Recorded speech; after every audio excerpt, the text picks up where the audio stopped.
Hi,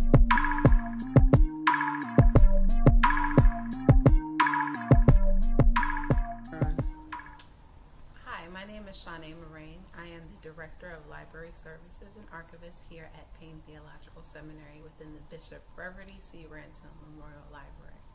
Payne Theological Seminary is the oldest freestanding African Methodist Episcopal Seminary in the world.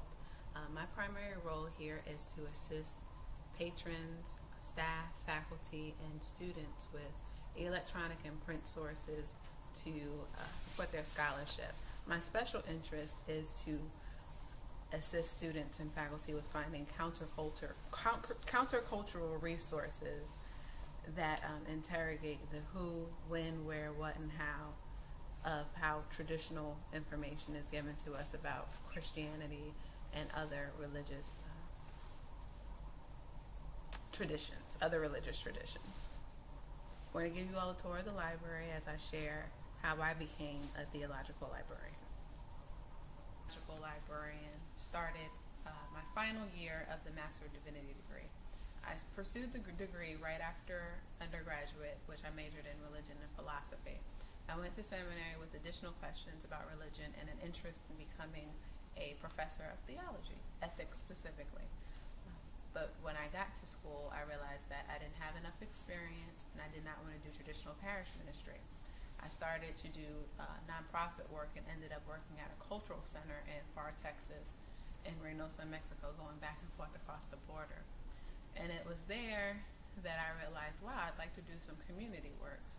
I was working at a literacy center, so I was doing literacy work. And when I returned back to campus after the internship was over, I started spending a lot of time with the theological librarian on campus and shared with him my anxiety about getting a job post-seminary and what my options were. He told me that based on my ability to do research and my interest in community engagement and literacy, that I should pursue library work.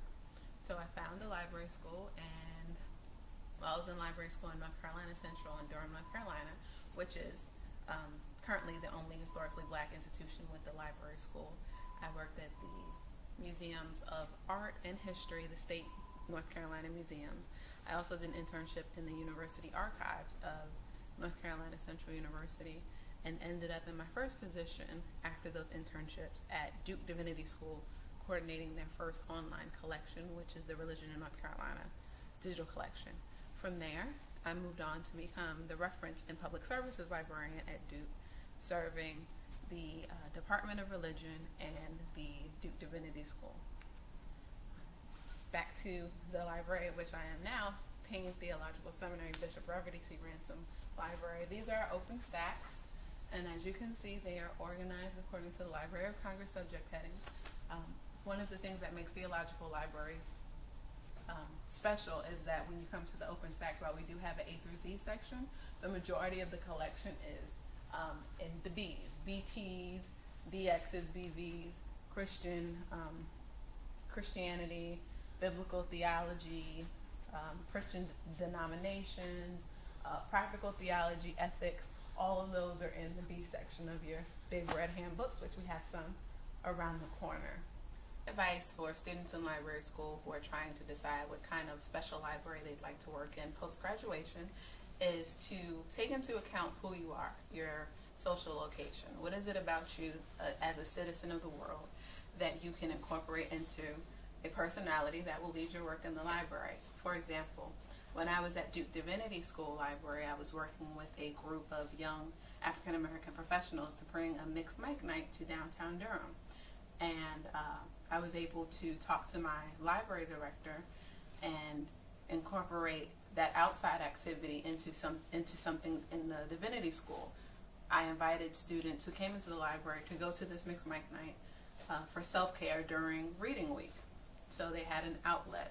Theological school is emotionally taxing, so self-care is a buzzword that's used pretty often by staff and faculty. So I invited the students to this self-care opportunity, and I also, building on that invitation, presented myself to students as a tastemaker.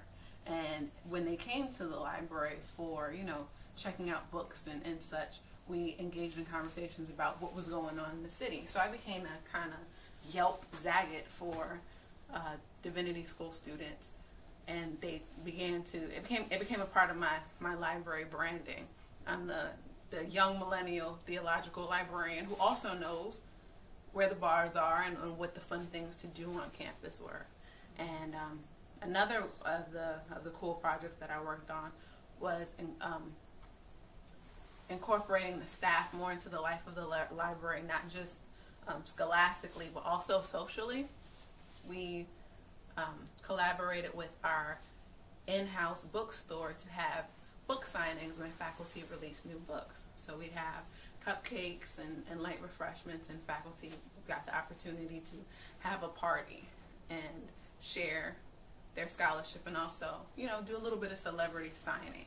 So I would take into account what is it about you and what you like and what you have to offer, and how can that become a part of a brand, and the way you seek out internships, how do the experiences that you're looking to cull as you're in library school benefit that branding and assist you with your career trajectory.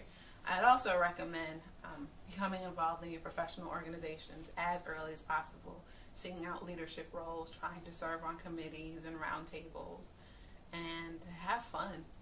Get as many internships as you can in a variety of places, but, you know, have fun. There are plenty of jobs out here, no need to worry. Thank you. I do it to her, ain't gotta ask if it's good enough. Do it to her, ain't gotta ask.